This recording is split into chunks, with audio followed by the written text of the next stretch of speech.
November మాసంలో తెనాలి బెరాకలో మనకిచ్చినటువంటి దైవ సేవకులు బాధ్యులైన సహోదరుల యొక్క ప్రార్థన సహవాసమును బట్టి ప్రభును స్తుతిస్తూ ఉన్నాం. ఇది ఎంతో మనకు మేలు, మనకే కాదు మన ద్వారా సంఘాలకు కూడా మేలు, ఆశీర్వాదం. అందుకే దేవుని ప్రజలుగా, దైవ సేవకులుగా తప్పనిసరిగా ఇలాంటి సమయాలు మనం కలిగి ఉండాలని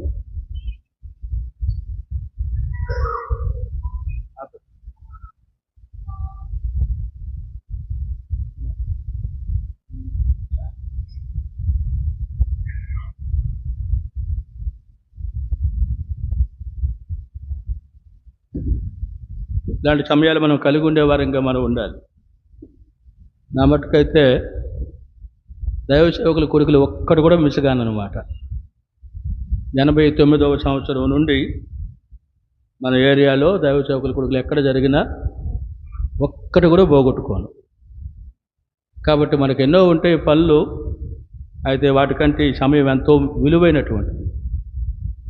దినాల్లో దేవుని కృపను బట్టి నెలకు ముందే మనకు చెప్పబడుతుంది కనుక ఈ సమయాన్ని మనం ఉపయోగించుకునే వారంగా ఉండడం ద్వారా ఆత్మీయంగా మనం మేలు పొందేవారంగా, మన ద్వారా సంఘాలు క్షేమాన్ని పొందేవిగా ఉంటూ ఉంటాయి.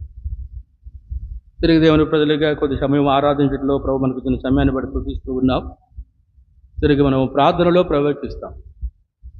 వాక్యపు వెలుగులో వ్యక్తిగతంగా మనల్ని పరిశీలించుకొని దేవుని సేవకులుగా ప్రభు మహిమ కొరకై మనం ఎలాంటి కర్తవ్యాన్ని కలిగి ఉండాలో ఆ విధముగా మనల్ని సిద్ధపరచుకునే కొరకైనటువంటి సమయాన్ని ప్రభు మనకు ఇచ్చాడు. కొద్ది నిమిషాలు దేవుని వాక్యం వింటాం. ఆ తర్వాత మనం ఎక్కువ సమయం ప్రార్థనకు అవసరం. కొద్ది నిమిషాలు చాలా క్లుప్తంగా దేవుని వాక్యాన్ని కొద్ది నిమిషాలు వింటాం. నిర్గమకాండము 34వ అధ్యాయము 5వ వచనం అందరం కలిసి చదువుకుందాం. నిర్గమకాండము 34వ అధ్యాయము 5వ వచనం. మేఘములో యెహోవా దిగి అక్కడ అతనితో నిలిచి యెహోవాను నామమును ప్రకటించెను. ప్రార్థన చేసుకుంటాం.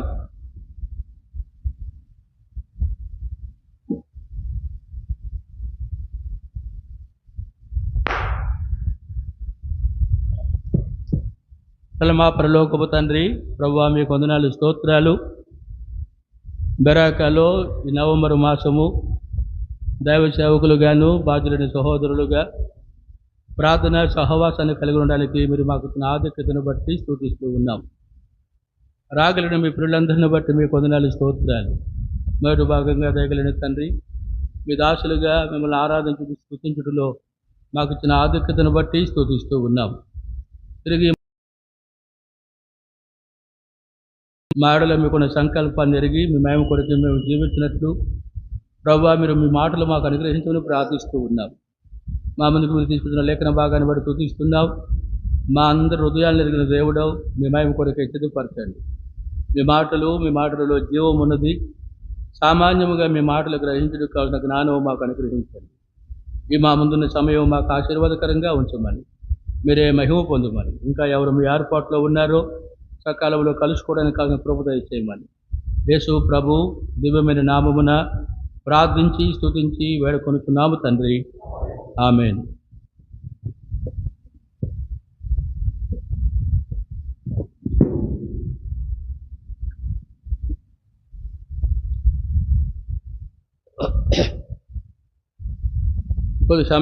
కొద్ది సమయం ప్రార్థనలో మనం ప్రవేశించక ముందుగా దేవుని వాక్యముల నుండి కొన్ని తలంపులు జ్ఞాపకం చేసుకుంటాం. అందుకొరకై ఈ 34వ అధ్యాయములో 5వ వచనములో ఆ మొట్టమొదటి భాగం మేఘములో యెహోవా దిగి, ఆ మాట మాత్రం మనం మనసులో పెట్టుకుందాం. యెహోవా దిగి అనేటువంటి మాట మనకు ఈ సమయం కొరకై జ్ఞాపకం చేయబడుతూ ఉన్నట్టుగా మనం చూస్తూ ఉన్నాం. దిగి, యెహోవా దిగి అనే మాటను మనం చూస్తూ ఉన్నాం. ఆ పై వచనాలు కూడా మనం గమనిస్తూ వస్తే 32వ అధ్యాయం 33వ అధ్యాయం సంగతి అంతా తెలుసు మనకు. మోషే కొండ మీద ఉండిపోయినాడు, దిగుట ఆలస్యం చేసినట్టుగా చూస్తాం. వారు అహరోను దగ్గరకు వచ్చి మాకు ఒక దేవతను చేయమని చెప్పడం చూస్తాం. వారు బంగారం అంతా తీసుకుపోయి ఇచ్చినప్పుడు పోతపోసి ఒక దూడను చేసి, ఇదే మీ దేవుడు, ఐగుప్తుల నుంచి మిమ్మల్ని రప్పించినటువంటి మీ దేవుడు ఇదే అని చెప్పడం చూస్తూ ఉన్నాం. అప్పుడు వాటి గురించి రాయబడిన మాట ఏంటంటే 32వ అధ్యాయంలో 6వ వచనం, మరునాడు వారు ఉదయమున లేచి దహన బలులను సమాధాన బలులను అర్పించిరి. చదవండి. అప్పుడు జనులు తినుటకును త్రాగుటకును కూర్చుండి ఆడుటకు లేచిరి. ఎంత సంతోషమో! తినడానికి త్రాగడానికి కూర్చున్నారంట. అయిపోయిన తర్వాత ఏం చేస్తున్నారు చెప్పండి? కన్నా ఆడుతున్నారంట. ఆట చూసారా?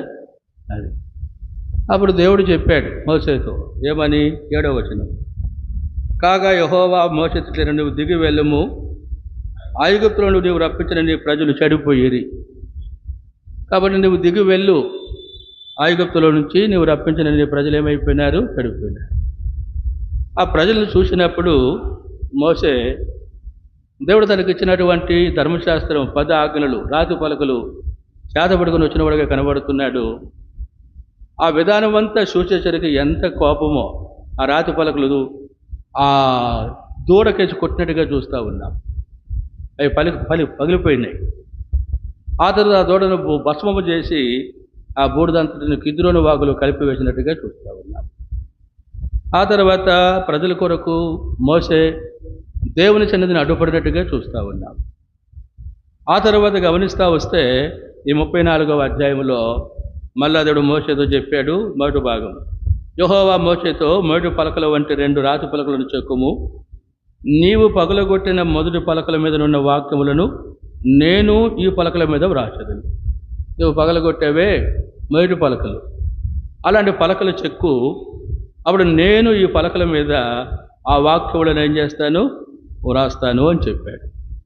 తర్వాత 2వ వచనములో, ఉదయమునకు నీవు సిద్ధపడి ఉదయమున సీనాయి కొండ ఎక్కి అక్కడ శిఖరము మీద నా సన్నిధిని నిలిచి ఉండవలెను.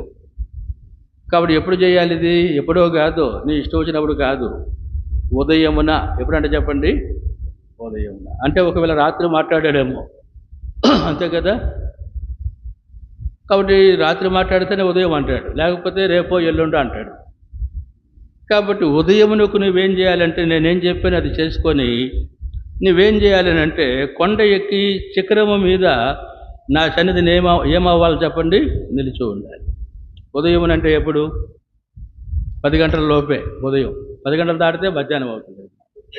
ఆ సమయానికల్లా నువ్వు వచ్చి నా సన్నిధిని కొండ మీద నిలిచి ఉండాలి అని చెప్పడం చూస్తా ఉన్నావు. అయ్యా కూర్చోండి, ఏం చేయవాక మధ్యలో ఎట్టు దిగవాక, కూర్చోండి. బాగానే ఉంది, ఇక్కడ ఇబ్బంది ఏం లేదు, కూర్చోండి.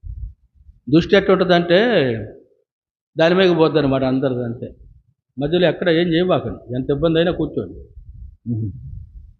కాబట్టి ఇక్కడ మనం గమనిస్తూ వస్తే ఏం చెప్తా ఉన్నాను నేను ఇప్పుడు? ఉదయమున నీవు కొండ ఎక్కి మనకు జ్ఞాపకం చేయబడుతుంది.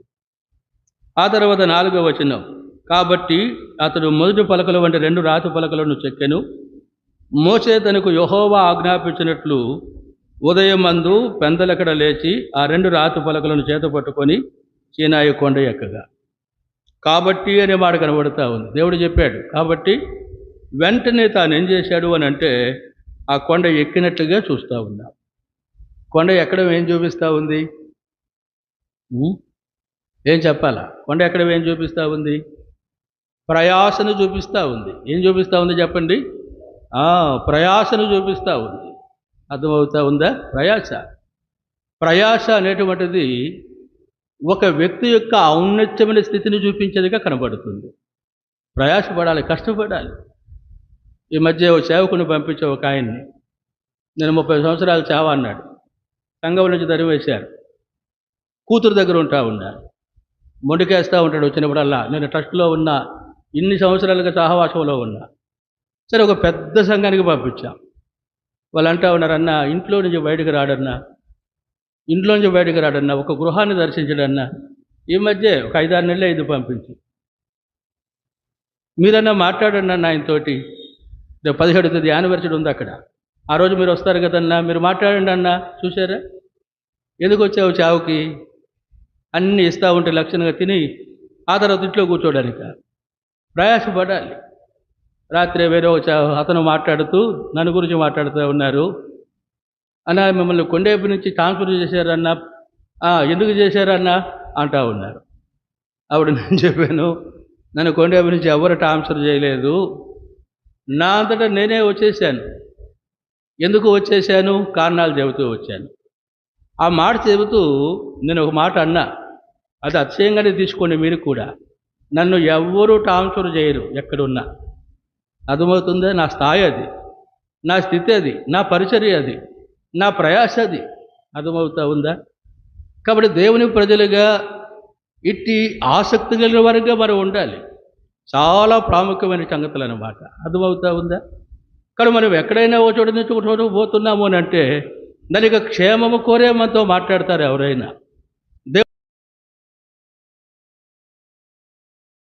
బలత్కారాలు కనబడవు. ఎవరి విషయంలో అంటే ఆ కొండ ఎక్కడము అనేటువంటిది గమనిస్తూ ఉంటాం. ఏం చూపిస్తూ ఉంది చెప్పండి? ప్రయాస. అర్థమవుతా ఉందా? ఆ ప్రయాస చూడండి. సమయం కూడా, సమయం పోతే రాదు. చాలా పనులు ఎంత నిర్లక్ష్యము అని అంటే, ఒక పని చెబితే లోకంలో ఒక సామెత ఉంది, అదుగో అంటేనంట 6 నెలలు అంట. అర్థమవుతుందా? అదుగో అంటే 6 నెలలు. ఎంత దౌర్భాగ్యమైన జీవితమో చూడండి. కొన్ని పనులు అవసరానికి లెటర్లు ఇవ్వాల్సి వస్తుంది. త్వరగా చేసేవాడిని అంటే చేస్తున్నాం 10 నిమిషాలు పని. రోజులు నెలలు జరిగిపోతూ ఉంటాయి. ఎంత నిర్లక్ష్య వైఖరో చూడండి. కాబట్టి ఇక్కడ మోషేని గురించి మనకు ఏం జ్ఞాపకం చేయబడుతుంది అని అంటే, తన ప్రయాస కనబడుతూ ఉంది. ఆ ప్రయాస ఆ తర్వాత మనం 4వ వచనంలో చూస్తూ వస్తే, సీనాయి కొండ ఎక్కగా, కొండ ఏం చేశాడు చెప్పండి? ఎక్కాడు. కొండ ఎక్కడం ఏం చూపిస్తూ ఉంది చెప్పండి? ఔన్నత్యమైన స్థితిని చూపిస్తూ ఉంది. అర్థమవుతా ఉందా? ఔన్నత్యమైన స్థితి.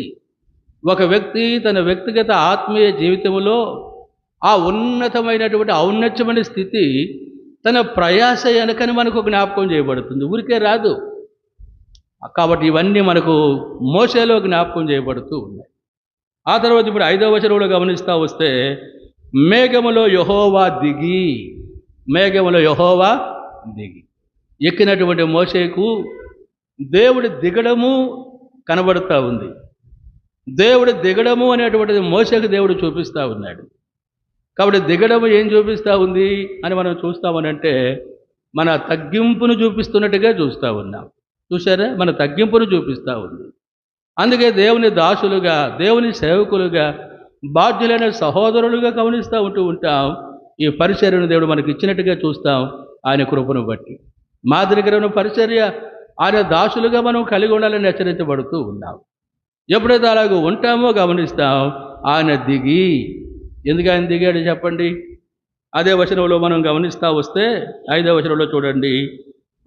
దిగి అక్కడ అతనితో నిలిచి, యెహోవా దిగి అంట ఆ సీనాయి కొండ ఎక్కినటువంటి మోషేతో కూడా దేవుడు ఏం చేశాడు చెప్పండి? నిలిచి. చూశారా? నిలిచి తన ఔన్నత్యమైన స్థితిని మోషేకు బయలుపరిచాడు. ఎందుకు దేవుడు తన ఔన్నత్యమైన స్థితిని మోషేకు బయలుపరిచాడు? ఆ స్థితిని నీవు కూడా భూమి మీద దేవుని మహిమ కొరకై తన ప్రజల మధ్యలో ఉండాలా అనేటువంటి సంగతి, ఆ ఔన్నత్యమైన స్థితి యెహోవా అనే మాటలో ఉన్న సంగతులు ఆ కింద వచనాల్లో కనబడుతూ ఉంటాయి. ఆ విధంగా బయలుపరిచేట్టుగా చూస్తూ ఉన్నాం. ఆ నామములు ఏమున్నాయి? 6వ వచనం చూడండి. కనికరము, దయ, దీర్ఘశాంతము, విస్తారమైన కృపా సత్యములు, ఇవన్నీ కూడా ఆయనలో కనబడుతూ ఉన్నాయి. ఆయన 1000 మందికి కృప చూపేవాడుగా కనబడుతున్నాడు. ఆయన దోషములను అపరాధములను ఏం చేస్తున్నాడు చెప్పండి? క్షమించేవాడుగా కనబడుతూ ఉన్నాడు. ఆయన ఎలాంటి వాడని కనబడుతుందని అంటే, దోషులను నిర్దోషులుగా, నిర్దోషులను దోషులుగా చేసేటువంటి వాడు కాదు. దినాల్లో చాలామందిని చూస్తాం. దోషులను నిర్దోషులను చేసేస్తాం, నిర్దోషులను ఏం చేస్తాం చెప్పండి? దోషులను చేసేస్తాం. సమస్యలన్నీ కారణం ఇదే.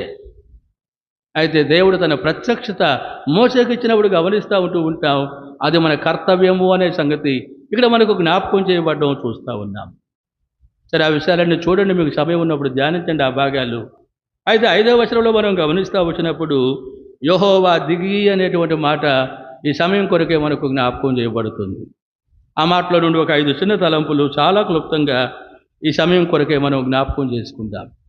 మొట్టమొదటి తలంపుగా చూడండి, ఈ నిర్గమకాండంలో మనం గమనిస్తూ వస్తే 34వ అధ్యాయంలో మనం గమనిస్తూ వచ్చినప్పుడు ఓ మాట మనకు జ్ఞాపకం 3వ అధ్యాయాన్ని మనం చూస్తూ వచ్చినప్పుడు ఆడ ఒక మాట మనకు జ్ఞాపకం చేయబడుతుంది.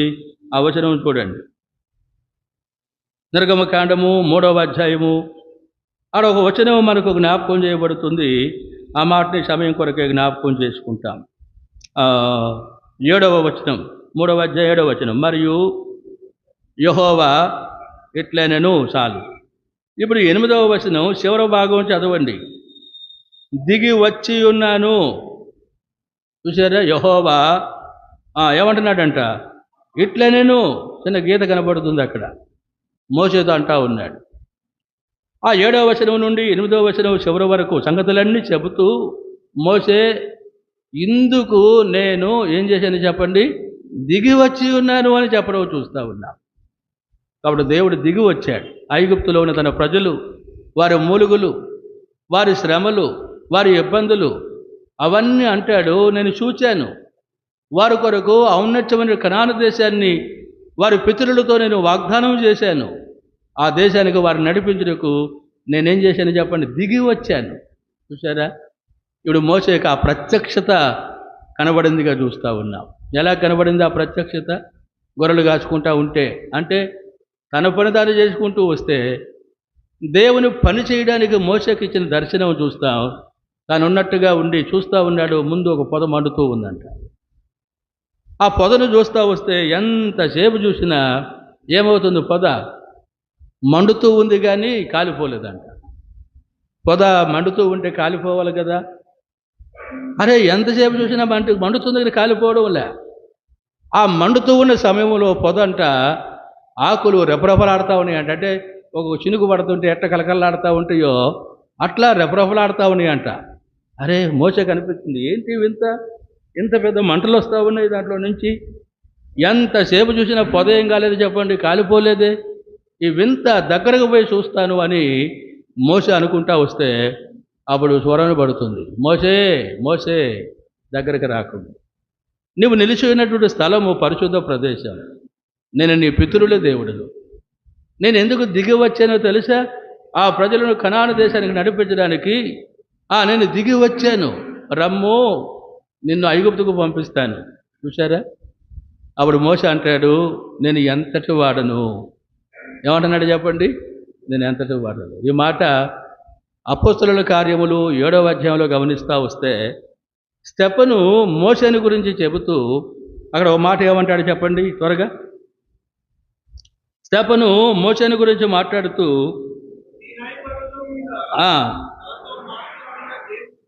అయ్యా ఉండు మీకు సందర్భం కరెక్ట్గా తెలిస్తే చదవండి, లేదా చెప్పినాక చదవండి. 7వ అధ్యాయంలో మనం గమనిస్తూ వస్తే మోషేని గురించి ఏం మనకు జ్ఞాపకం చేయబడుతుంది అని మనం చూస్తాము అని అంటే 7వ అధ్యాయము 22వ వచనం చదవండి. మోషే ఐగుప్తీల సకల విద్యలను అభ్యసించి మాటల యందును హీనుడై ఉండెను. మోషే ఎలాంటి వాడట చెప్పండి? ఐగుప్తులో సకల విద్యలను అభ్యసించాడు. 40 ఏళ్ళు వచ్చినాయి. ఈ 40 ఏళ్ళకి ఇక తాను అభ్యసించాల్సినటువంటి విద్య అనేటువంటిది ఐగుప్తులో ఇకనేమి లేవు. ఉన్న విద్యలన్నీ అభ్యసించాడు. చూసారా?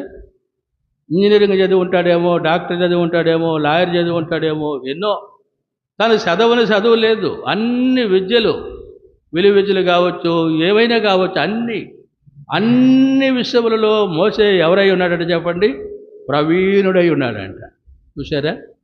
అయితే ఇప్పుడు 3వ అధ్యాయం నిర్గమకాండంలోకి వచ్చేసరికి అక్కడ మోసే ఏమంటా ఉన్నాడని మనకు జ్ఞాపకం చేయబడుతుంది అని అంటే ఆ మాట చదవండి. 3వ అధ్యాయము 8వ వచనం 11వ వచనం. అందుకు మోసే, నేను ఫరో యొద్దకు వెళ్ళుటకును ఇశ్రాయేలు ఐగుప్తుల నుండి తోడుకుని పోవుటకు ఎంతటి వాడనని దేవునితో అనగా, నేను ఎంతటి వాడను. చూసారా?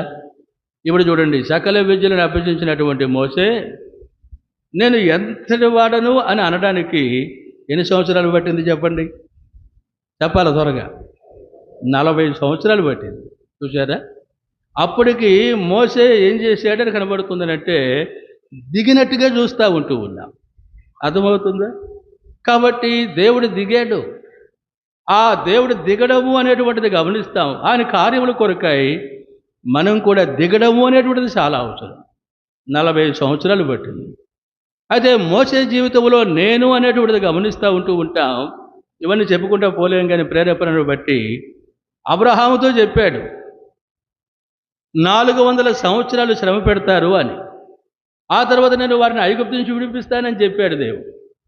అయితే వారు ఎప్పుడు విడిపించబడ్డారు ఐగుప్తు నుంచి చెప్పండి? 430 సంవత్సరాలు. చూసారా? 430 సంవత్సరాలు. ఈ 430 సంవత్సరాలు వచ్చేసరికి మోసేకి ఎన్ని సంవత్సరాలు వచ్చినాయి చెప్పండి? 80 సంవత్సరాలు వచ్చినాయి. చూసారా? 80 సంవత్సరాలు. అంటే ఇప్పుడు చూడండి, మోసేని గురించి గమనిస్తూ వస్తే వారితో దేవుడు చేసిన వాగ్దానం 400 సంవత్సరాలు అని చెప్పినటువంటి మాట ఒక 10 సంవత్సరాలకు ముందే గమనిస్తూ ఉంటూ ఉంటాం. దేవుడు మోసేని సిద్ధపరిచినట్టుగా చూస్తూ ఉంటూ ఉన్నాం.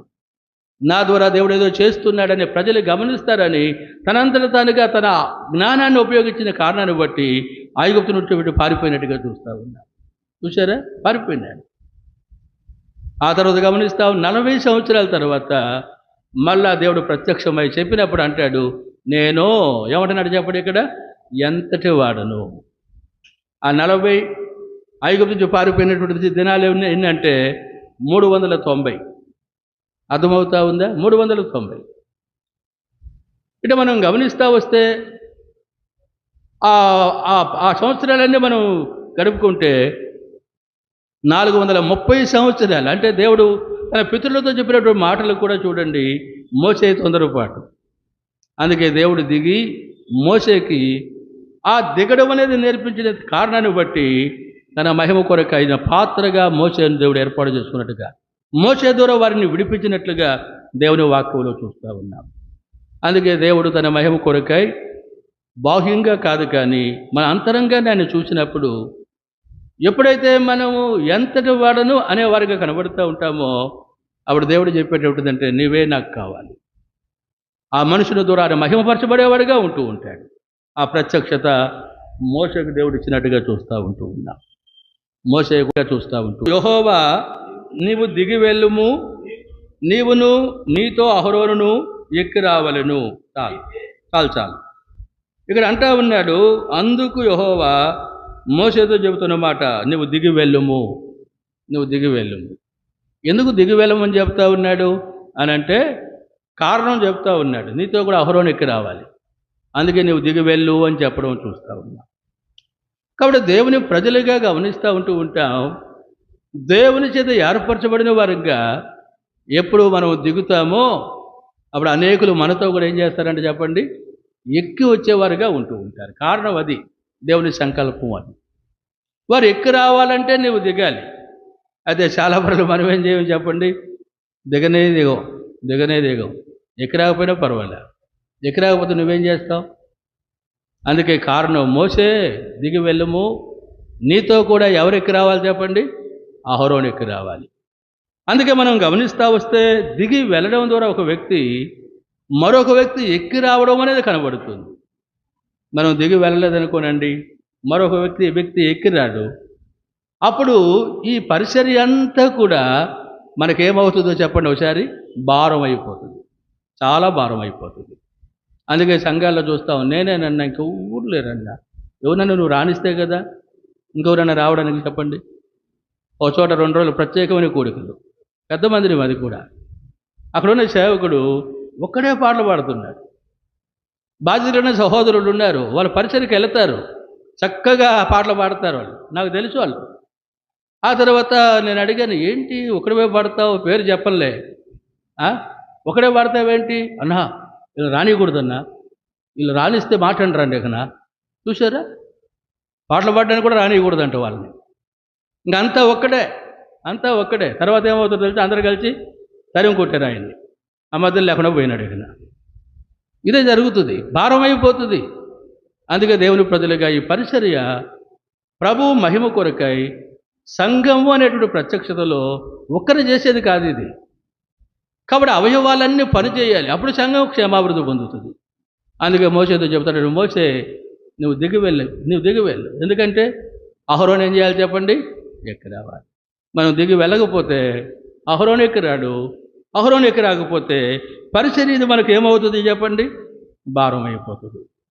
వచ్చిన మాట చదవండి, సంఖ్యాకాండము 11వ అధ్యాయము. సంఖ్యాకాండము 11వ అధ్యాయంలో మనం గమనిస్తూ వస్తే అక్కడ మోసే తాను ఏం చేస్తున్నాడు అని మనకు జ్ఞాపకం చేయబడుతుందని అంటే 11వ వచనం చదవండి. కాగా మోసే యెహోవాతో ఇట్లనెను, నీ వేళ నీ సేవకుని బాధించితివి.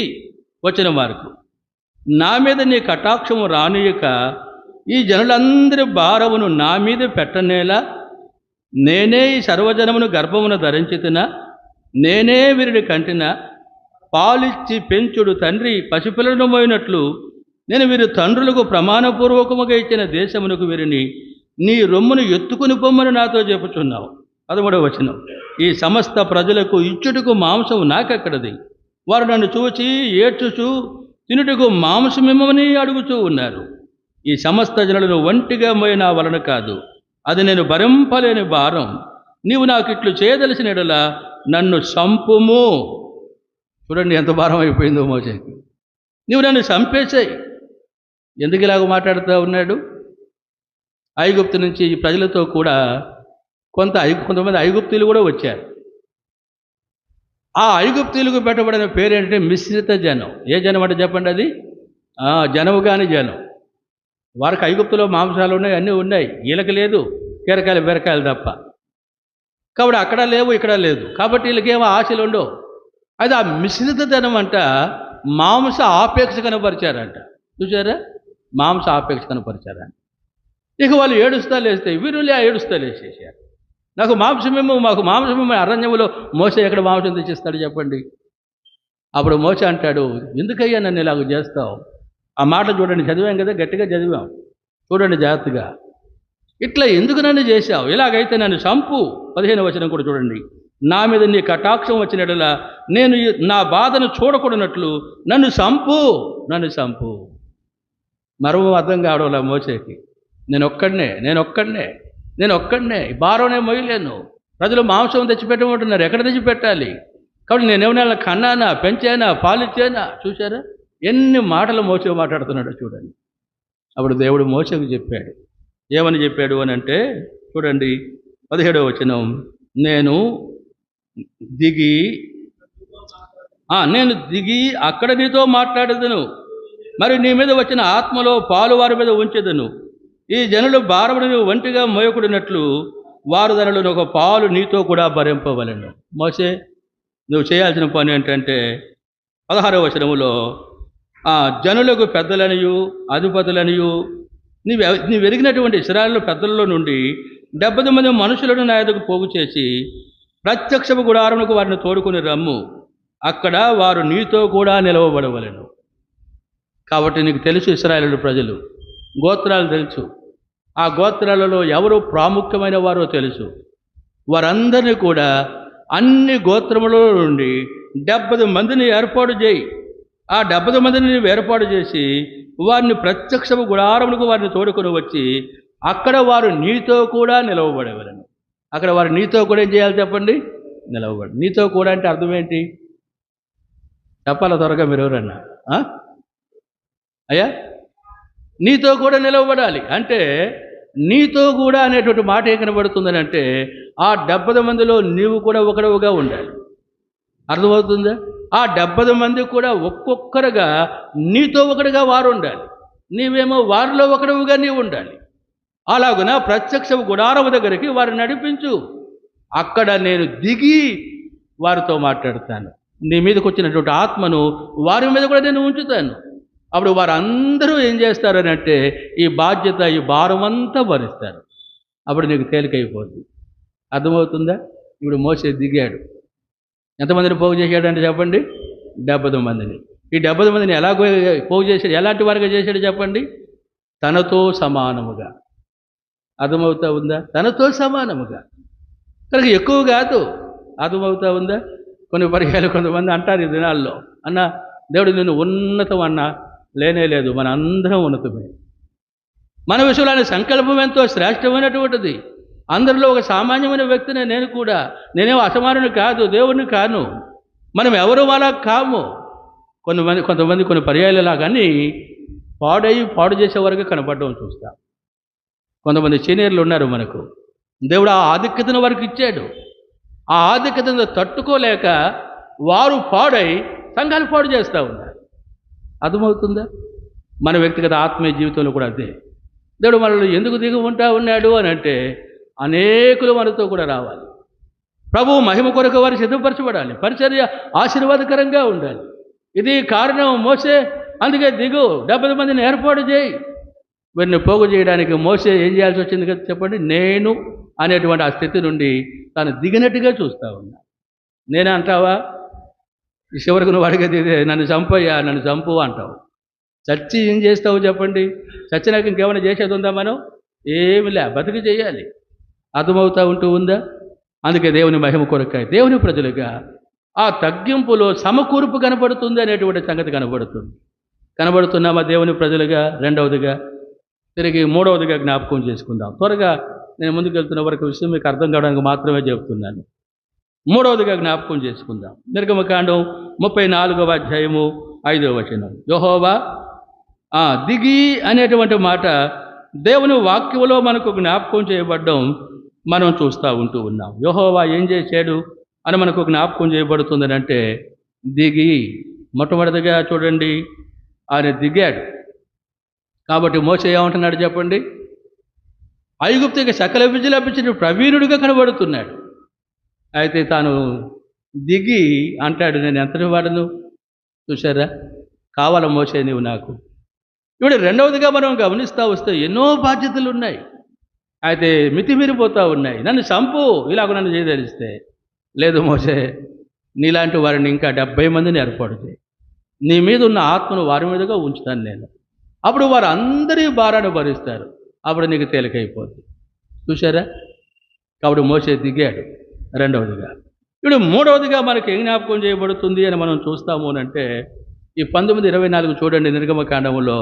మోసే నీవు దిగి వెళ్ళుము, నీతో కూడా అహరోను ఎక్కి రావాలను. కారణం చెప్తా ఉన్నాడు అన్నమాట. కాబట్టి దిగి అనేటువంటి మాట మనకి ఏం చూపిస్తూ ఉంది అంటే, తగ్గింపును మనకు జ్ఞాపకం చేస్తూ ఉన్నట్టుగా చూస్తూ ఉన్నారు. అయితే చాలా పర్యాలు చూడండి, కారణాన్ని దేవుడు చెబుతూ ఉన్నప్పటికీ దిగం. 32వ అధ్యాయం 1వ వచనం చదవండి. చాలంతే. మోసే కొండ దిగకుండా తడువు చేయుట ఎవరు చూశారంట? ప్రజలు చూశారు. చూశారా? మోసే అంట కొండ దిగకుండా తడువు చేయడం ఏం చేశారు అని మనం చూస్తాము అని అంటే, ప్రజలు చూసినప్పుడు అనేటువంటి మాట మనకు జ్ఞాపకం చేయబడుతూ ఉంది. 18వ వచనం 31వ అధ్యాయం. మరి ఆయన సీనాయి కొండ మీద మోసేతో మాట్లాడటం సాధించిన తర్వాత ఆయన తన శాస్త్రంలో గల 2 పలకలను, అనగా దేవుని వ్రేలుతో వ్రాయబడిన రాతి పలకలను అతనికి ఇచ్చాను. అయిపోయింది పని అక్కడ. అయిపోయినాక ఏం చేయాలి చెప్పడం? మోసే చెప్పాలా? దిగాల. అయితే దిగడం ఏం చేస్తున్నాడంట? ఆలస్యం చేస్తున్నాడంట. చాలా ప్రియులు ఎక్కడమైతే తొందరగానే ఉంటుంది కానీ దిగడము ఆలస్యం చేస్తాం. దేవుని ప్రజలుగా గమనిస్తాం. కొంతమంది అనుభవం కలిగిన వాళ్ళు అంటారు, ఈ పులిపీఠం అంట అనుభవం లేకుండా ఎంత తొందరగా ఎక్కుతానంట అంత తొందరగా దిగిపోతారంట. అర్థమవుతుందా? పులిపీఠం మీదకి ఎంత తొందరగా ఎక్కితే అంత తొందరగా పనికి రాకుండా పోతారు. ఎందుకంటే ఇక్కడికి వచ్చేసరికి గర్వం పెరుగుతుంది, స్థాయి పెరిగిపోతుంది. కనుక అవి భరించలేరు, పాడైపోతారు. అది ఎంత ఆలస్యంగా ఎక్కుతారో వారు అంత ఆలస్యంగా దేవుని చెంది నిలిచుంటారంట. అర్థమవుతుందా? అయితే చాలా పొరలు మనం ఏం చేస్తాము అని అంటే, ఎక్కడమేమో తొందరే కానీ దిగడం మాత్రం చెప్పండి తొందర ఉండదు, ఆలస్యం చేస్తూ ఉంటాం. అందుకే పాడైపోతూ ఉంది. దేవుని ప్రజలుగా మన వ్యక్తిగత ఆత్మీయ జీవితంలో మన సమయము చాలా ప్రాముఖ్యమైనటువంటిది. దిగాల త్వరగా. ఓ మాట జక్కయ్యతో ఏమన్నాడు యేసు ప్రభు 19:5లో, జక్కయ్య త్వరగా దిగము. చూశారా? జక్కయ్య త్వరగా దిగము. చెట్టు మీద ఉన్నాడు జక్కయ్య. చెట్టు మీద ఉన్న ఒక వ్యక్తిని ఎవరైనా సరే రై త్వరగా దిగు అన్నాడు అనుకోనండి, ఎవరైనా వింటే ఏమంటారు చెప్పాలి మీరే. రై బుద్ధి లేదురా నీకు, చెట్టు మీద ఉన్నాడు త్వరగా దిగమంటావు, ఏం మాట్లాడది అని, అయ్యా అయ్యా తొందరపడిబాకు నిదానంగా దిగు అంటాం మనం. చూసారా? అదే ప్రభు చెబుతున్న మాట ఏంటి చెప్పండి? జక్కయ్య త్వరగా దిగు. త్వరగా దిగకపోతే సమయం మించిపోతుంది. జగత్తు పునాది వేయబడక మునిపే జక్కయ్య ఇంట ఉండాలి యేసు ప్రభు అదేనం. కాబట్టి నువ్వు త్వరగా దిగితేనే తప్ప అది జరగదు. 6వ వచనంలో చక్కని మాట ఉంది, అతను త్వరగా దిగాడంట. అతను ఏం చేశాడు చెప్పండి? మనము పరిస్థితులు అర్థం చేసుకోవాలి. కాబట్టి అంటారు కొన్ని పర్యాలు సమస్యకు, అన్న ఒక్క మెట్టు దిగితే కదంటన్నా, ఒక్క మెట్టు దిగితే కదంటన్నా అంటారు చాలామంది. దిగమే గంగ, దిగితే దగ్గర అవుతాం, నువ్వు దిగకపోతే దూరం అయిపోతావు అంతే. కాబట్టి ఇక్కడ మోషేతో మూడవదిగా మనకి ఏం జ్ఞాపకం చేయబడుతుందని అంటే, దిగుటం అంటే ఆయన ఏం చేశాడు? తడవు చేశాడంట. ఇప్పుడు 7వ వచనంలో దేవుడు అంటున్నాడు, అదే అధ్యాయంలో 7వ వచనం చదవండి. మోషే నువ్వు దిగి వెళ్ళము ఏమంటున్నాడు చెప్పండి? ఇప్పుడు ఏమి మనుషుడు పోయేటట్టు కనపడడంలే, అక్కడేమో గందరగోళాలు జరిగిపోతూ ఉన్నాయి. ఈ మనుషుడేమో ఇక్కడే ఉంటాడు దారిట్లా ఆడుతా. చదవండి 7వ వచనమే కదా అది. 30 కాగా యెహోవా మోషేతో ఇట్లా నువ్వు దిగి వెళ్ళుము, ఐగుప్తు దేశం నుండి నీవు రప్పించిన నీ ప్రజలు చెడిపోయినారు, వెళ్ళు. దేవుని ప్రజలుగా ప్రజల మధ్యలో ఉండాలి మనం. అర్థమవుతుందా? వారిని ప్రభువుకు తగినట్టుగా నడిపించాలి. ఆ ప్రజల మధ్యలో మనం ఉండాలని అంటే మనం ఏం చేయాలి? దిగాలంట. దిగడం ఏం చూపిస్తుంది చెప్పండి? తగ్గింపును చూపిస్తూ ఉంది. అర్థమవుతుందా? ఏం చూపిస్తూ ఉంది చెప్పండి? తగ్గింపును చూపిస్తూ ఉంది. ఓ మాట ఉదాహరణకు చెప్తా ఉన్నాను, ఇవన్నీ అనుభవాలే, మీరేమనుకోబాకండి. మా మందిరంలో ఆదివారం అందరికీ భోజనాలు వడ్డించిన తర్వాత పరిసర్య చేసినటువంటి వారు ఉంటారు, సర్వింగ్ చేసిన వాళ్ళు వాళ్ళందరితో అప్పటిదాకా కనిపెట్టుకొని వారితో కూర్చొని తింటాం అన్నం. మేము వారితో కూర్చొని తింటాం. నాకు అక్కడికి చెరవ కుర్చీ వేస్తారు, చెరవ స్టూలు పెడతారు, వాళ్ళందరూ కూర్చుంటారు. అప్పుడు ప్రార్థన చేసుకొని వారితో కలిసి తింటాం. ఒకసారి ఒక బోధకుడు వచ్చాడు, అన్న సంఘముతో సామాన్య ప్రజలతో కూర్చొని తినేటువంటి సేవకుడిని మిమ్మల్ని ఒక్కరినే చూస్తూ ఉన్నామన్నా. అయిపోయిన వెంటనే లోపలికి వెళ్ళిపోతారు. మటన్లు, చికెన్లు, చేపలు ఏవేవో ఉంటాయి వాళ్ళకబ్బా. వీళ్ళకేమో పప్పుచారు, 4 మెతుకులు, వాటి కోసం లోపలికి వెళ్ళిపోతారు, తలుపేసుకుంటారు. చూసారా? ఏమి తినడానికి రోజులు లేవా? ప్రజలకు ఏం పెట్టామో అదే తినొచ్చు కదా.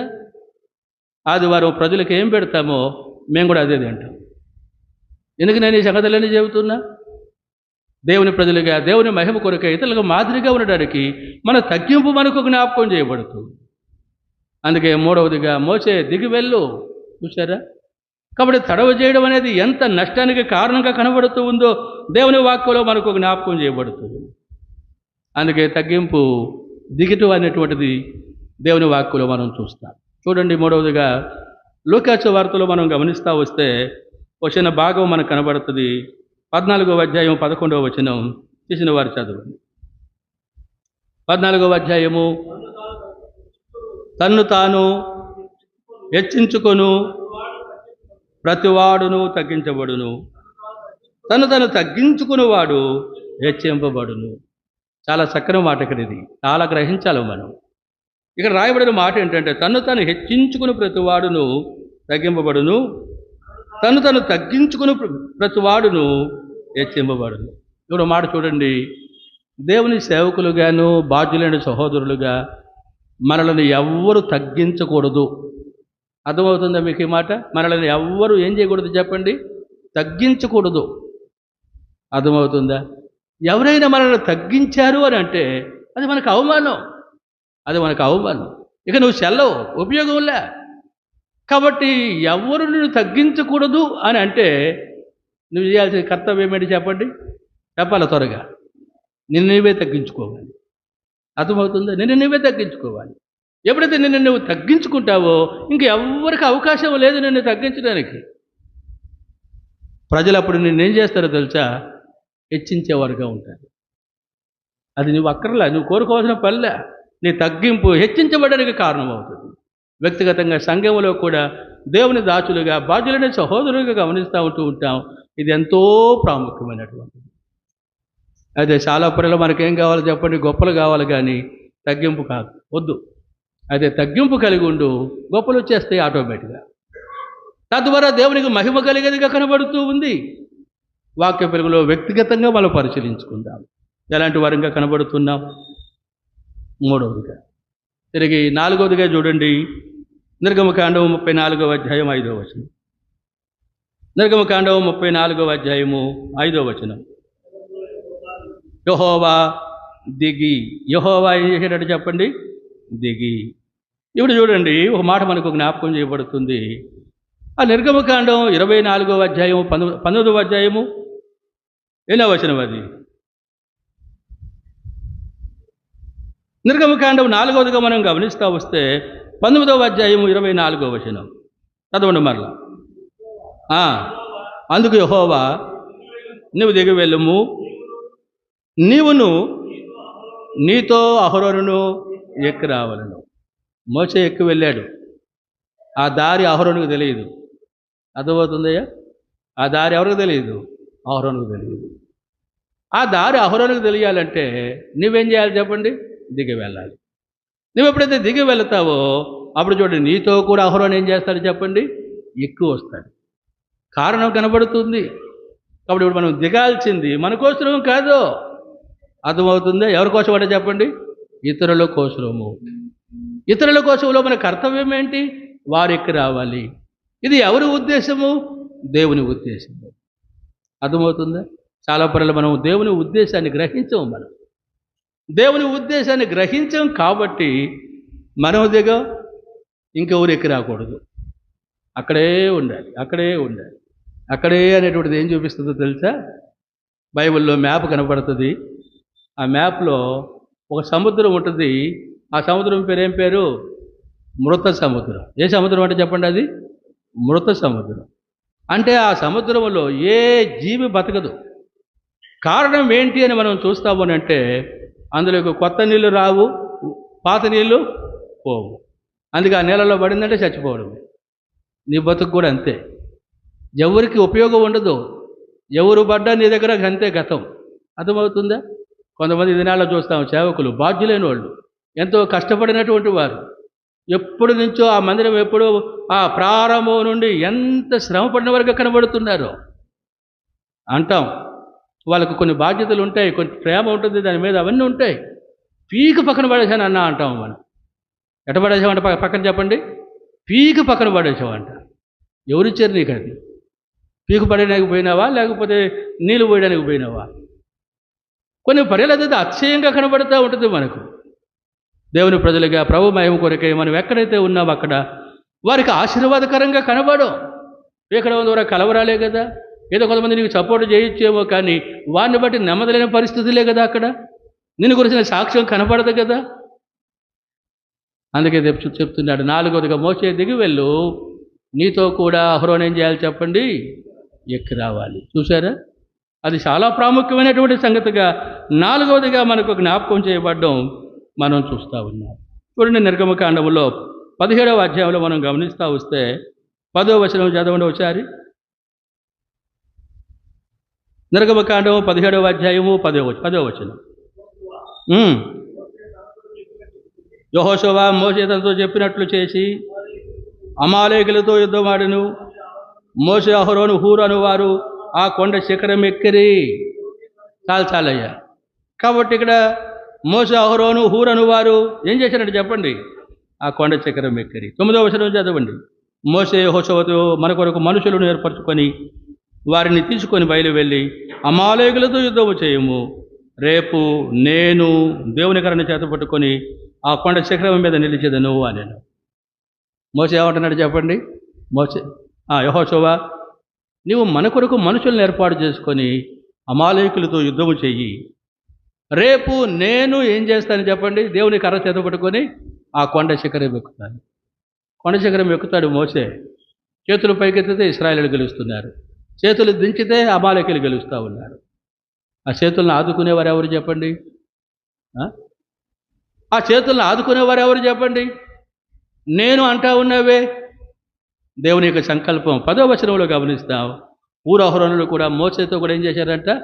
కొండెక్కారు. కాబట్టి ఇశ్రాయేలు విజయం పొందినట్టుగా చూస్తాం, శత్రువు ఓడిపోయినట్టుగా చూస్తూ ఉంటూ ఉన్నాం. దేవుని ప్రజలుగా నేను కాదు, మేము. అర్థమవుతుందా? దేవుని మహిమ కొరకే దేవుని ప్రజలుగా ఈ గ్రహింపు మనకు చాలా అవసరం. అందుకే నేను నా మాట ఉదాహరణకి నేను అనేటువంటి పదం నాకు ఎక్కువ రాదు.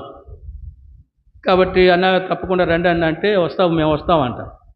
జయరావు గారు ఉండేవాళ్ళు అదనాల్లో. మేము వస్తున్నాం అంటున్నావే, మేము కాదు నిన్ను రమ్మంటున్నావు మేము. మేమంటే ఇంకెవరిని తీసుకొని వస్తావు నువ్వు అనేవాడు ఆయన. అప్పుడు నేను చెప్పేవాడిని మళ్ళీ వెంటనే చెప్పాలి కదా, నేను యేసుప్రభు ఇద్దరం కలిసి వస్తామన్నా అనేవాళ్ళు. అర్థమవుతుందా? నేను యేసుప్రభు ఇద్దరం కలిసి వస్తామన్నా అంటే, ఓ యేసుప్రభు నీ దగ్గరే ఉన్నాడా, మా దగ్గర లేడా అని నవ్వేవాడు అనమాట. అట్లా ప్రతిదానికి నేను నేను అనే పదాలు రావు నాకు ఎప్పుడు కూడా. మేము అనేటువంటి పదం వస్తుంది అనమాట. అలాగే నా భార్య విషయంలో కూడా చాలా పర్యాలు నేను అనేవాడిని మా భార్య అనేవాడిని అనమాట. అర్థమవుతుందా? మా భార్య అంటే ఒకసారి ఒక ఆయన అన్నాడు, అన్న మా భార్య కాదన్నా నా భార్య అని చెప్పన్నా అని అంటాడు ఆయన. అర్థమవుతా ఉందా? అవును. కాబట్టి ఎందుకు నేను ఈ సంగతులన్నీ చెబుతూ ఉంటూ ఉన్నా? ఆ ఐక్యత, ఆ ఏర్పాటు, ఆ సంకల్పం అది ఎంతో ప్రాముఖ్యమైనదిగా కనబడుతుంది. దాని ద్వారా మేలు ఉన్నది. అదే చాలా పర్యాలు మన ఆలోచనలు ఈ సంగతులన్నీ ఎందుకు వ్రాయించి పెట్టాడు? చెప్పాడు యెహోషువతో, నేను దేవుని కర్ర చేతప్పుడు కొండ చక్రం ఎక్కుతా, ఊరహరోలు నాతో కూడా వస్తారనే మాట అనలేదు ఇక్కడ మోసే. అయితే 10వ వచనంలో వారు ఎక్కినట్టుగా చూస్తూ ఉంటూ ఉన్నారు. కాబట్టి మోసే దిగాడు కనుక వారు ఏం చేయగలిగారయ్యా చెప్పండి? ఎక్కగలిగారు. ఈ 4వదిగా మనకి ఏం జ్ఞాపకం చేయబడుతుంది? ఓ చిన్న మాట సందర్భంగా మనం గమనిస్తూ వస్తే దినవృత్తాంతాల గ్రంథము 2వ గ్రంథం 31వ అధ్యాయము 20-21 వచనాలు చదవండి. 31వ అధ్యాయము 2వ దినవృత్తాంతాల గ్రంథము తెలియదా? 31వ అధ్యాయం 20-21 వచనాలు. హిజ్కియా యూదా దేశమందు అంతటను ఇలాగ జరిగించి తన దేవుడిని యెహోవా దృష్టికి అనుకూలముగాను యథార్థముగాను నమ్మకముగాను పనిచేయచూ వచ్చాను. 21 తన దేవుని ఆశ్రయించుటకై దేవుని మందిర సేవా విషయం అందేమి, ధర్మశాస్త్ర విషయం ఎందేమి, ధర్మమంతటి విషయం అందేమి తాను ఆరంభించిన ప్రతి పని అతడు హృదయపూర్వకముగా జరిగించి వర్ధిలెను. అతడు హృదయపూర్వకముగా జరిగించి ఏం చేశాడంటే చెప్పండి? హిజ్కియా వర్ధిల్లాడంట. ఆయన గురించి రాయబడిన మాట చూడండి. తన దేవుడు యెహోవా దృష్టికి అనుకూలముగాను యథార్థముగాను నమ్మకంగాను, దేవుని ఆశ్రయించుట విషయం అయితేనేమి, మందిర విషయం అందైతేనేమి, ధర్మశాస్త్ర విషయం అందైతేనేమి, ధర్మమంతటి విషయం అందేమి తాను ఆరంభించిన ప్రతి పని అతడు ఎలాగ జరిగించాడంట? హృదయపూర్వకముగా జరిగించి వర్ధిల్లాడు. హృదయపూర్వకముగా. కాబట్టి మన పరిచర్య, మన తగ్గింపు ఎలాగో అని మనం చూస్తామనంటే హృదయపూర్వకంగా. ఈ మనుషుని గురించి మాట్లాడుతూ దినవృత్తాంతాల గ్రంథము 29వ అధ్యాయంలో గమనిస్తూ వస్తే 20వ వచనములో ఓ మాట మనకు జ్ఞాపకం చేయబడుతుంది. చదవండి తీసిన వారు త్వరగా. అప్పుడు రాజు అయిన హిజ్కియా పెందలకడ లేచి పట్టణపు అధికారులను సమకూర్చుకొని యెహోవా మందిరమునకు పోయాను. కాబట్టి హిజ్కియాని గురించి మాట, అప్పుడు రాజు అయిన హిజ్కియా ఎప్పుడు లేచాడంటే చెప్పండి? పెందలకడ లేచాడు. పెందలకడ లేచి తాను ఏం చేస్తున్నాడంట? పట్టణపు అధికారుల దగ్గరకు పోయినట్టుగా చూస్తూ ఉన్నాం. వారు ఒకరు కాదు కదా, అందరూ సమకూర్చుకున్నాడంట. వారందరితో తాను ఏం చేస్తున్నాడు అని మనం చూస్తామనంటే దేవుని మందిరానికి పోయినట్టుగా చూస్తూ ఉన్నాం. మీరు చిన్న ప్రశ్న ఏంటంటే, రాజు అధికారుల దగ్గరికి పోవాలన్నా, అధికారులు రాజు దగ్గరికి పోవాలన్నా? చెప్పాలి, చెప్పండి, త్వరగా చెప్పండి అయ్యా. రాజు అధికారుల దగ్గరికి పోవాలన్నా, తర్వాత అధికారులు రాజు దగ్గరికి రావాలన్నా? అధికారులు, అది లోకం. భక్తి చేసరికి చెప్పండి, రాజే పోతా ఉన్నాడు అధికారుల దగ్గరికి. రండి యెహోవా మందిరానికి పోదాం. చూశారా? ఇది ఏం చూపిస్తూ ఉంది అని మనకు జ్ఞాపకం చేయబడుతుంది అంటే తగ్గింపును చూపిస్తున్నట్టుగా చూస్తూ ఉన్నాం. తద్వారా తన పరిసర వర్ధిల్లినట్టుగా చూస్తాం. దేవుని మహిమ కొరకే జీవించిన వ్యక్తిగా కనబడడం ఉంటూ ఉన్నాం. కాబట్టి తగ్గింపులో ఏం కనబడుతుందంటే ఆశీర్వాదం కనబడుతూ ఉంది. అర్థమవుతా ఉందా? కాబట్టి దేవుడు మోషేతో చెబుతున్నాడు, మోషే దిగి వెళ్ళు.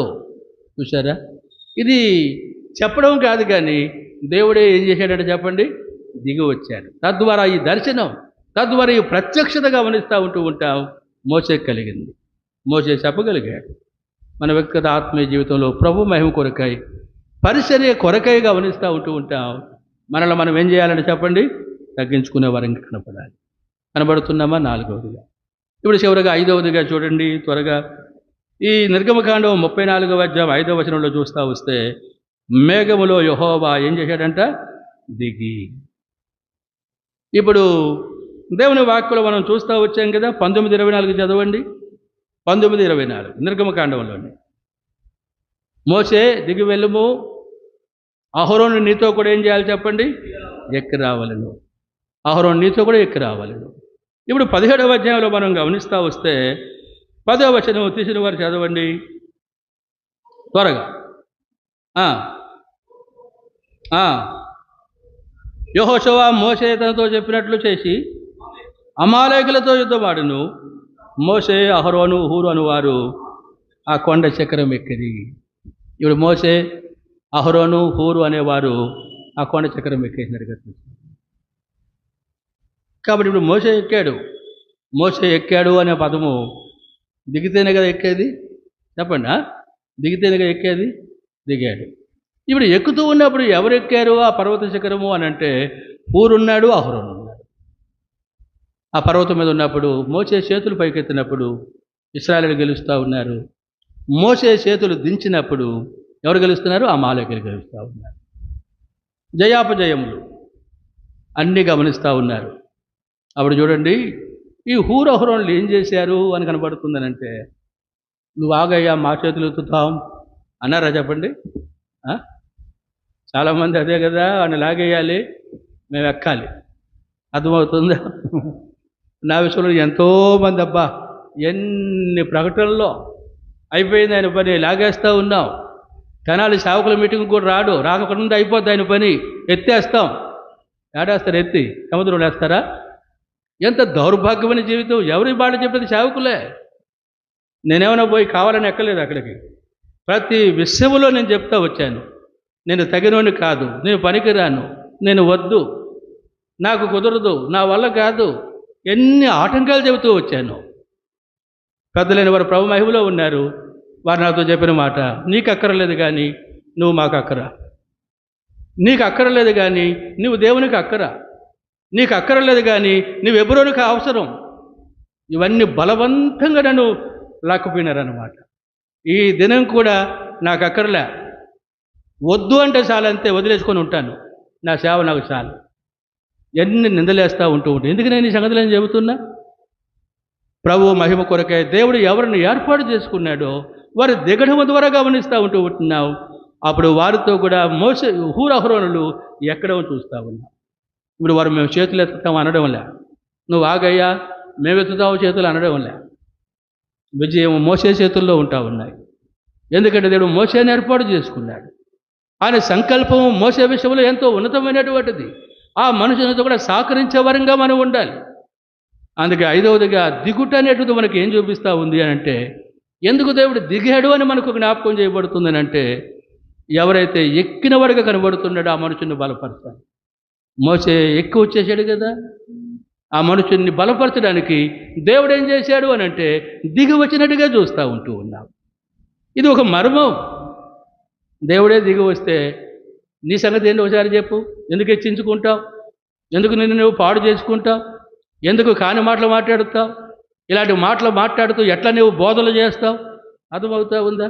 ఒక ఆయన అంటాడంట, పేర్లు చెప్పలే, ఏమని తెలుసా, ఏ విధంగానైనా సరే ఇమ్మానుయేలు గారిని హెబ్రోనులో లేకుండా చేయాలి, అది నా ప్రయత్నం, అందుకు ఈ మెసేజ్లన్నీ ఫార్వర్డ్ చేస్తూ ఉన్నా. ఇక్కడ తెనాల్లోనే అంటాడంట ఒక ఆయన, వేరే వాళ్ళకి ఫోన్ చేసి. అర్థమవుతుంది? ఏమంత కడుపుమంట నీకు చేసిన అన్యాయం ఏంటి చెప్పండి? ఎంతో మేలు చేస్తూ వస్తున్నాం కదా ప్రతి ఒక్కరికి కూడా. కీడు చేయడానికి చేతగాని వారం కదా మేము.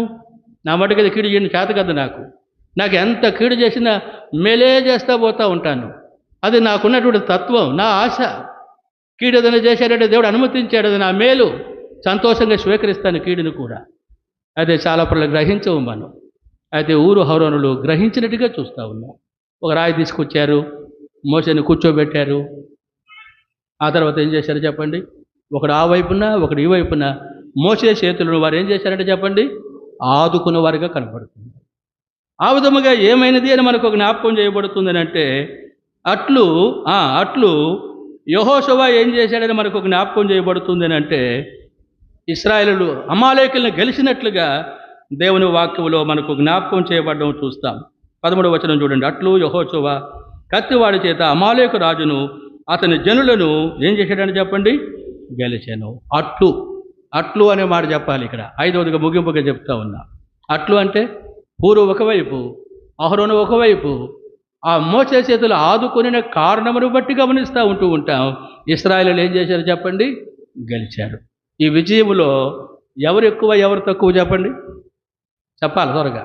ఈ విజయములో ఎవరు ఎక్కువ ఎవరు తక్కువ అర్థమవుతా ఉందా? ముగ్గురు ఎవరు చెప్పండి? సమానం. త్రిత్వములో ఇక్కడ మనకి ఏం కనబడుతుందని అంటే ఏకత్వం కనబడుతూ ఉంది. త్రిత్వములో ఇక్కడ మనకి ఏం కనబడుతుందని అంటే ఐక్యతను కనబడుతున్నట్టుగా చూస్తూ ఉన్నాం. ఆ ఐక్యత కారణాన్ని బట్టి గమనిస్తూ ఉంటున్నాం. విజయాన్ని మనం చూస్తూ ఉన్నాం. అందుకే 131 కీర్తన కదా, మొదటి వచనములో సహోదరుడు ఐక్యత కలిగి నివసించుట ఎంత మేలు, ఎంత మనోహరం. ఈ ఐక్యత ఎలా కనబడుతూ ఉంది అక్కడ అని మనం చూస్తాము అంటే అహరోను తల మీదంట తైలం పోసారంట. అహరోను తల మీద తైలం పోస్తే ఆ తైలం ఏమైంది అని అంటే పాత నిబంధనలో యాజకుడు నాజీరు గడ్డపు చెంపలు కత్తిరించకూడదు. అది తల మీద నుండి ఆ గడ్డపు చెంపల యొక్క వెంట్రుకల మీద గుండా అంగీ మీద పడి క్రిందకల్లా ఆ తైలం దిగజారుతూ ఉందంట. దిగజారుతూ ఆ తైలమును కొన్న పేరు ఏంటంటే పరిమళ తైలము. ఏ తైలం అంటే చెప్పండి? అది పరిమళ తైలం. పరిమళ తైలం అంటే సువాసనను వెదజల్లేటువంటి తైలముగా కనబడడం చూస్తూ ఉన్నాం. ఈ తైలం ఎందుకు సువాసనను వెదజల్లుతూ ఉంది అని మనకు జ్ఞాపకం చేయబడుతుందని అంటే అహరోను తల మీద పోయబడినటువంటి తైలం గమనిస్తాం. ఎక్కడ కూడా దేన్ని తాకలేదు చెప్పండి? శరీరమును తాకలేదు. అర్థమవుతుందా? ఈ అహరోనులో శరీరం ఉంటే దేవుని ప్రజలకు విజయం ఉందా చెప్పండి? విజయం లేదు. వారికి అర్థమైంది ఆయన దైవజనుడు, దేవుడు ఆయన్ని ఏర్పాటు చేసుకున్నాడు కాబట్టి ఆ దైవజనుని యొక్క చేతుల ద్వారా విజయం ఉంది. ఆయన చేతులను ఆదుకోవాలి. ఆదుకోవడం మన కర్తవ్యం. వారి కర్తవ్యాన్ని వారిని నెరవేర్చడానికి దైవజనుడు ఎప్పుడైతే ఏకీభవించిన వారుగా కనబడుతున్నారో అట్లు యెహోషువ అమాలేకులు గెలిచినట్టుగా చూస్తూ ఉన్నాం. అమాలేకు రాజును గెలిచినట్టుగా చూస్తూ ఉన్నాం. ఈ విజయం ఎక్కడుందని అంటే ఐక్యతలో ఉంది. ఈ ఐక్యత ఎక్కడుందని అంటే తగ్గింపులో కనబడతా ఉంది. అందుకే దేవుడే తగ్గించుకొని ఆయన దిగి గమనిస్తూ ఉంటాం. ఈ ప్రత్యక్ష మోసేకు దినములేక అంతమందున్న మనకును దేవుడు ఇస్తూ ఉన్నట్లుగా దేవుని వాక్యంలో చూస్తూ ఉన్నాం. కనబడుతున్నామా అలాంటి వారంగా? ప్రభు మహిమ కొరకై వాక్య వెలుగులో ఏదైనా నీ హృదయం నీ మీద నేరారోపణ చేస్తూ ఉంటే ఆ విషయమై దేవుడి దగ్గర మనం ఏం చేద్దాం చెప్పండి? పశ్చాత్తాపంతో ప్రభు మహిమకులను పాత్రలుగా అనేకులకు ఆశీర్వాదకరంగా జీవించడానికి మనలో మనమే సిద్ధపరచుకునే వారంగా ఉంటాం. 5 ప్రాముఖ్యమైన విషయాలు. యెహోవా దిగి. మొట్టమొదటిగా ఏం చూసాం? యెహోవా దిగి. మొట్టమొదటిగా ఏం చూసామో చెప్పండి? ఏమీ అర్థం కాలేదా మీకు? ఐగుప్తులో ఉన్నటువంటి నా ప్రజల యొక్క అవసరత. అందుకే నేను దిగి వచ్చాను. కాబట్టి నేను అని ఐగుప్తుని విడిచిపెట్టి పారిపోయిన మోసే మళ్ళీ ఐగుప్తుకు వెళ్ళడానికి కారణమైంది. చూసారా? అది దేవుని యొక్క సంకల్పం మొట్టమొదటిగా. రెండవదిగా మనకి ఏం జ్ఞాపకం చేయబడుతూ ఉంది? మోసే అన్నాడు, అయ్యా నాకు చాలా భారం, చంపేసేయి, ఎందుకు నన్ను తీసేస్తావు? ఈ ప్రజలకు ఎక్కడ ఆహారం తెచ్చి పెడతాను? మోసే, నీకున్న ఆత్మ ఇంకా అనేకుల మీద ఉండాలి. అందుకే ప్రతి గోత్రముల నుండి నీ వెరుగుదువు కనుక సమర్థులైన వారిని 70 మందిని ఏర్పాటు చేయి. వారి కొరకు నీవు దిగు, వారు నీతో సమానం. ఆ విధంగా భారం భరించేవారుగా కనబడుతున్నారు. తిరిగి మూడవదిగా మనకి ఏం జ్ఞాపకం చేయబడుతుంది అంటే అహరోను ఎక్కి రావాలంటే నువ్వేం కావాలి చెప్పండి? దిగాలి. ఎక్కడ హెచ్చింపును చూపిస్తూ ఉంది. దిగినప్పుడే మనం హెచ్చించబడే వారంగా ఉంటాం. మనం ఎప్పుడు హెచ్చించబడే వారంగా ఉంటామో తద్వారా దేవునికి మహిమ కలుగుతుంది. అందుకే మనల్ని మనం హెచ్చించుకోకూడదు. మనల్ని తగ్గించుకున్నప్పుడు దేవుడు మనల్ని హెచ్చించేవాడుగా ఉంటాడు. అది ప్రభువుకు మహిమ. మూడవదిగా, నాలుగవదిగా మనకి ఏం జ్ఞాపకం చేయబడుతుంది చెప్పండి? మోసే దిగి వెళ్ళము, అహరోను నీతో ఏం చేయాలి చెప్పండి? ఎక్కి రావాలి. ఎప్పుడు దిగి వెళ్ళిన వారంగా కనబడతామో తగ్గింపు అనేకులు మనం సమకూర్చే వారంగా కనబడతాం. నాలుగవది. ఐదవదిగా మనకు జ్ఞాపకం చేయబడుతుంది, నేను కాదు నీతో కూడా హూరహురోలు ఉండాలి. హూరహురోలు నీతో కూడా ఉండడం ద్వారా ఎంత ప్రయోజనమో అక్కడ మనకు జ్ఞాపకం చేయబడుతుంది. ఇది ఐక్యతను చూపిస్తూ ఉంది. ఐక్యతలు ఏముంది చెప్పండి? ఆశీర్వాదం కనబడుతుంది. అందుకే దైవ సేవకులుగా, బాధ్యులైన సహోదరులుగా, సహవాసంగా ప్రభు మహిమ కొరకై ఈ జీవితం అనేకులకు ఆశీర్వాదాన్ని కలిగించేదిగా కనబడుతుంది. ఆ విధంగా వాక్య వెలుగులో వ్యక్తిగతంగా మనం పరిశీలించుకొని సంగతులన్నీ కాదు కానీ దేవుడు నీ హృదయాన్ని ఏ సంగతి ద్వారా తాకిన వరకు కనబడుతున్నాడు. అర్ధ నిమిషం చాలు. ఆ విషయమే ప్రభుత్వం క్షమాపణ కోరుకుందాం. అట్లా దేవుని ప్రజలుగా, సేవకులుగా ఇప్పుడు 10 నిమిషాలు తక్కువ ఒకటి అవుతూ ఉంది. 1:30 వరకు ప్రార్థనలో మనం కొనసాగే వరంగా ఉంటాం. టైం అయిపోయిన కనుక పాట సమయం సరిపోదు కనుక వాక్యపురంలో ప్రార్థనలు ప్రవేశిస్తాం. వాటిని మొదలు పెట్టండి, మౌత్ మీకు ఇస్తాను. ప్రార్థించండి.